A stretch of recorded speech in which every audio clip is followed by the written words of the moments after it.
invité du Buzz Télévision, Raphaël de Casabianca a confié qu'il comprenait pourquoi Frédéric Lopez avait préféré arrêter Rendez-vous en terre inconnue.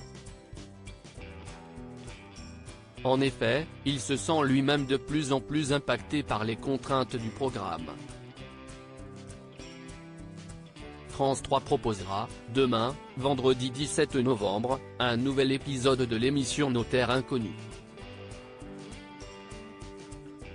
Après Nicole Ferroni, Amir, Barbara Pravi ou Claudio Capeo, c'est Sabrina Ouazani, qui a accepté de se laisser surprendre et de partir découvrir à l'aveugle un territoire français.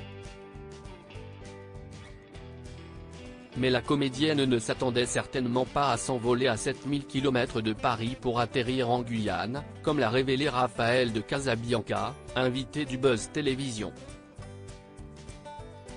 C'était naturel. Au bout de 5 ou 6 voyages, nous avions envie d'ouvrir à cette France ultramarine, de l'ailleurs, un peu différent, a-t-il affirmé. Raphaël de Casabianca ne s'habitue pas à faire ses adieux à ceux qu'il a rencontrés dans Rendez-vous en terre inconnue. Raphaël de Casabianca a pris la suite de Frédéric Lopez à l'animation de Rendez-vous en terre inconnue.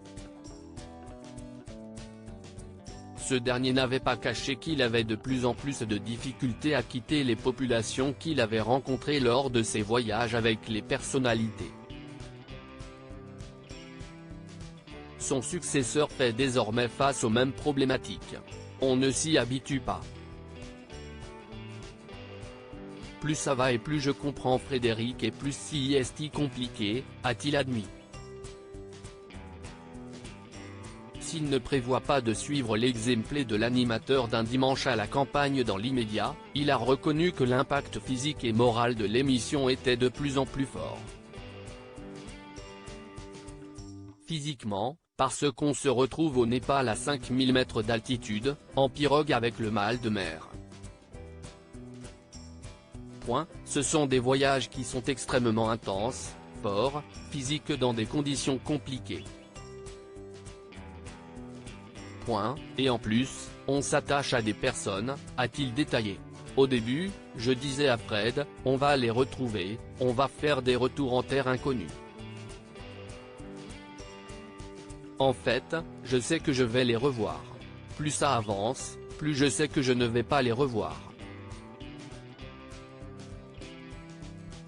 Je trouve ça hyper compliqué, a-t-il ajouté. Raphaël de Casabianca comprend le choix de Frédéric Lopez. Raphaël de Casabianca a donc expliqué qu'il comprenait le choix de son prédécesseur. Même dans les derniers, j'ai de plus en plus de mal à réatterrir. On fait avec mais on ne s'habitue pas à dire adieu, on s'habitue à dire au revoir, a-t-il expliqué. Il essaie pourtant d'avoir des nouvelles de ses hôtes, ce qui est compliqué.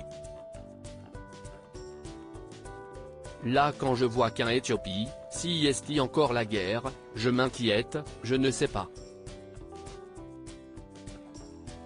Ça fait partie de cette aventure et ça laisse des traces, a-t-il conclu.